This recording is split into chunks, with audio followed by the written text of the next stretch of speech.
আমরা আগের ব্লগে দেখিয়েছি আকাশ লেক ভিউ পার্ক। আজকে চলে এসেছি fantasy Chuadanga food and fun park. কাজের ফাঁকে ফাঁকে কিংবা ছুটির দিনে পরিবার পরিজন নিয়ে একটু ঘোরাঘুরি, একটু বিনোদন কে না চায়। আসসালামু আলাইকুম ভিউয়ার্স, চলে এসেছি fantasy Chuadanga food and fun park. প্রবেশ মূল্য জনপ্রতি 20 টাকা। চলো পার্ক সম্পর্কে কিছু জেনে আসি। দামুড়হুদা উপজেলা শহরের একটু অদূরে চুয়াডাঙ্গা দামুড়হুদা আঞ্চলিক মহাসড়কের কোল ঘেঁষে মনোরম পরিবেশে গড়ে তোলা হয়েছে ফ্যান্টাসি চুয়াডাঙ্গা নামক ফুড অ্যান্ড ফান পার্ক। পার্কটির 6 বিঘা জমির ওপর সম্পূর্ণ বেসরকারি উদ্যোগে গড়ে তোলা হয়েছে। পার্কটি 2023 সালে চালু করা হয়েছে। চুয়াডাঙ্গা মেন শহর থেকে ফ্যান্টাসিতে আসতে জনপ্রতি লেগেছিল 30 টাকা। ভিতরে ঢুকে পাবেন সুন্দর মনোরম পরিবেশ।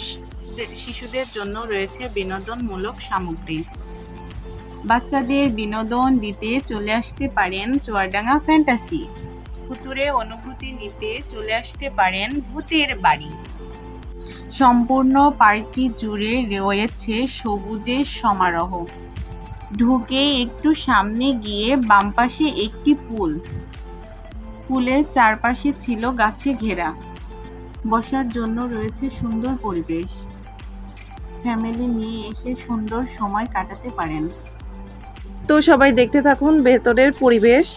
আর যারা গত ভিডিও দেখেন নাই, আমাদের ব্লগ 8-এ আছে চুয়াডাঙ্গার আকাশ লেক ভিউ পার্ক। সেখানে চুয়াডাঙ্গার আকাশ লেক ভিউ পার্ক সম্পর্কে অনেক কিছু তুলে ধরা হয়েছে। ঘুরে আসতে পারেন আমাদের ব্লগ 8 থেকে। আর ভিডিওটি ভালো লাগলে চ্যানেলটি সাবস্ক্রাইব করে দিতে পারেন। ভেতরে ছবি ওঠানোর জন্য সুন্দর একটি পরিবেশ, গাছে ঘেরা সবুজ গাছ, ওপরে হলুদ পাতা, বসে নিরিবিলিতে বসে আড্ডা দেওয়ার মতন একটা জায়গা। জায়গাটা ছোট হলেও অনেক সুন্দর ছিল। আপনারাই দেখতে থাকুন ভিডিওতে। সম্পূর্ণ ভিডিওতে জায়গাটার বিস্তারিত বুঝতে পারবেন।